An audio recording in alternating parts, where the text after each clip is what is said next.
याच्यावरती काय बोलणं झालंय का? मला असं वाटतंय की या सर्व गोष्टींची सुरुवात ही सन्माननीय राजसाहेबांच्या त्या भाषणामुळे झाली होती.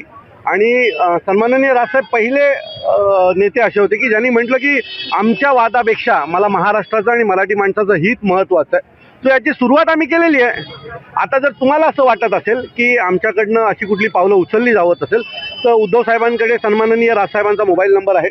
त्यांनी कॉल करावा आणि प्रस्ताव द्यावा. आम्ही तयारच आहोत. मराठी माणसासाठी महाराष्ट्राच्या हितासाठी आम्ही कुठलंही पाऊल उचलायला तयार आहोत. आम्ही एक पाऊल पुढे टाकलेलं आहे. तुम्ही पण तुमचं एक पाऊल पुढे टाका. रोज सकाळी मीडियावर येऊन बोलण्यापेक्षा आदित्य साहेब 2-3 वेळा मीडियावर या गोष्टीत बोललेले आहेत. संजय राऊत रोज सकाळी बोलतात. त्याला एक सोपा पर्याय आहे जो मगाशी आमच्या अमित साहेबांनी दिलेला आहे. तो सोपा पर्याय असा आहे की उद्धव साहेबांकडे सन्माननीय राजसाहेबांचा नंबर आहे. तुम्ही एक कॉल करा. राजसाहेब, मी तुम्हाला खात्रीने सांगतो, आम्ही राजसाहेबांना नीट ओळखतो. राजसाहेब 100 कॉल करतील. पहिला कॉल तर येऊ द्या.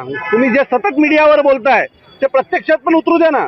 की फक्त लोकांसमोर दाखवण्याचं काम करताय तुम्ही की आम्ही तर करतोय, त्यांचा पाठिंबा नाही. कारण 2014चा आणि 2017चा जो आमचा अनुभव आहे तो वाईट आहे. त्यावेळेला देखील असा उद्धव साहेबांचा एक कॉल आला आणि साहेबांना म्हटले की मला फसवलं, आपण एकत्र येऊया. राजसाहेबांनी मोठं मन दाखवलं आणि लगेच हो म्हटलं.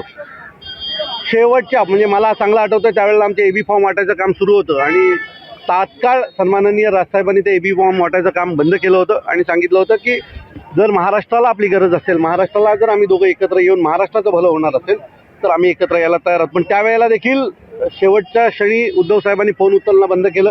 त्यांच्या नेत्यांनी फोन उचलणं बंद केलं. तसा अनुभव आम्हाला पुन्हा येऊ नये त्याच्यामुळे आम्ही आमची पावलं ही जपून टाकतोय. जर त्यांची खरंच इच्छा असेल महाराष्ट्रासाठी, मराठी माणसासाठी आपण एकत्र यायला पाहिजे तर उद्धव साहेबांनी आम्हाला एक कॉल करावा.